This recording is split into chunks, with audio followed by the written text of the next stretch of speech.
Umarangkada na ang unang araw ng tigil pasada ng grupong Manibela para tutulan ang PUV Modernization Program, kung saan ito ay nagsagawa ng caravan mula UP hanggang Welcome Rotonda at sinalubong ng iba't ibang grupo bago magmarcha patungo ng Mendiola. Animar Valbuena, presidente ng Manibela, higit 100 tsuper ang kasama sa caravan, habang aabot naman sa 150,000 tsuper ang titigil sa pamamasada sa buong bansa. Hanggang ngayon, sir, nakakakuha ako ng detalye. Basta siguro hindi bababa ng 100, sir. Ang akala kasi nitong nasa MMDA, sir, yung nagkaraban, yun lang ang nagtigil pasada. Sir, hindi bababa din ng 150,000 ito dun sa Region 4A, Region 3, Central Visayas, Western Visayas, lalo na dito sa NCR. Git ni Valbuena, hindi nila layuning paralasahin ang transportasyon, kundi marinig ng pamahalaan ang kanilang hinaing.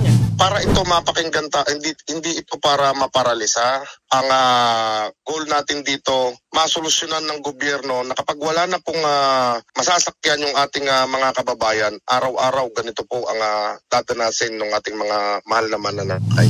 Samantala, tuloy din ang tigil pasada ng grupong Piston ngayong araw at hindi inaalis ng grupo na makiisa sa tigil pasada ng Manibela hanggang sa araw ng Biyernes. Basta Piston pa yung magmamarcha papuntang Mendiola. Wala pa kami hindi pa kami nagkakausap ni Mar.